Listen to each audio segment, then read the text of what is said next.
Hi! நெறைய பேருக்கு வந்து க்ளூ வந்து ஏன் அப்ளை பண்றீங்கன்ற டவுட் இருக்கு. ஏன்னா நீங்க பேட்சஸ் தானே ரெடி பண்ணி போறீங்க அப்படின்னு சொல்லிட்டு நெறைய வீடியோஸ் போட்டேன். திரும்பவும் சொல்றேன். இங்க பாருங்க. இது நான் வந்து ஸ்டிட்ச் மட்டும் பண்ணி வச்சிருக்கேன். க்ளூ அப்ளை பண்ணி ஒட்டல. இதுல பாருங்க. இந்த ஸ்டோன் வந்து எந்த அளவுக்கு லூஸா இருக்குன்னு பாருங்க.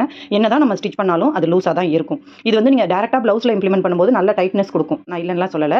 பட் இருந்தாலும் நம்ம லைட்டா க்ளூ அப்ளை பண்ணணும். ஓகேங்களா? இது நான் பேட்சா ரெடி பண்றேன். அதனால நான் க்ளூ அப்ளை பண்ணல. ஏன்னா நான் ஓவராலா அடியில க்ளூ அப்ளை பண்ணிக்குவேன். ஓகேங்களா? இப்போ இதுல க்ளூ அப்ளை பண்ணல. இந்த ஸ்டோன்ஸ் எல்லாம் வந்து எந்த அளவுக்கு லூஸா இருக்குன்னு பார்த்துக்கோங்க. அப்படியே திருப்பி காமிக்கிறேன். இங்க நான் வந்து க்ளூ அப்ளை பண்ணியிருக்கேன். அடியில வந்து ஃபுல் அண்ட் ஃபுல் இங்க பார்த்தீங்கன்னாவே தெரியும். இந்த இடம் வந்து கிளாத் எவ்வளோ ரஃப்பா இருக்கு பாருங்க. இந்த இடம் எவ்வளோ சாஃப்ட்டா இருக்கு பாருங்க. ஸோ இது வரைக்கும் இப்படி நான் எக்ஸஸா வந்து க்ளூ அப்ளை பண்ணி ஒட்டியிருக்கேன். அதே மாதிரி ஹேங்கிங்ஸ் வந்து நல்லா உள்ள இருந்து எடுக்கணும். இந்த எட்ஜஸ்ல வந்து ஹேங்கிங்ஸ் குடுத்தீங்க அப்படின்னா, நீங்க கிளாத்த கட் பண்ணும்போது இந்த நூல் கட்டாச்சுன்னா ஹேங்கிங்ஸ் வேஸ்ட்டா போயிடும். ஸோ ஹேங்கிங்ஸ் வந்து உள்ள இருந்து தான் குடுக்கணும். இந்த அளவுக்கு வந்து நான் க்ளூ குடுத்துருக்கேன் பாருங்க. இப்ப இந்த ஸ்டோன நான் ஆட்றேன் பாருங்க. இங்க பாருங்க. இங்க பாருங்க. கிளாத் தான் ஆடுதே தவிர ஸ்டோன் எந்த அளவுக்கு டைட்டா ஃபிக்ஸ் ஆயிருக்கு பாருங்க. ஸோ அடியில ஃபுல்லாவே நம்ம க்ளூ போட்டு ஃபுல்லா செக்யூர் பண்ணியிருக்கிறதுனால அப்படியே இதை நீங்க கட் பண்ணி எங்க தேவையோ அங்க ஒட்டிக்கலாம், இல்ல ஸ்டிட்ச் பண்ணிக்கலாம். ஸோ அதனால தான் நம்ம வந்து 2 மெத்தட்ல நம்ம யூஸ் பண்ணுவோம். எய்தர் நீங்க ஒட்டிட்டு ஸ்டிட்ச் பண்ணுங்க, இல்ல ஸ்டிட்ச் பண்ணி முடிச்சதுக்கு அப்புறம் அடியில ஃபுல்லாவே வந்து க்ளூ அப்ளை பண்ணிட்டீங்கன்னா ஸ்ட்ராங்கா செக்யூரா இருக்கும்.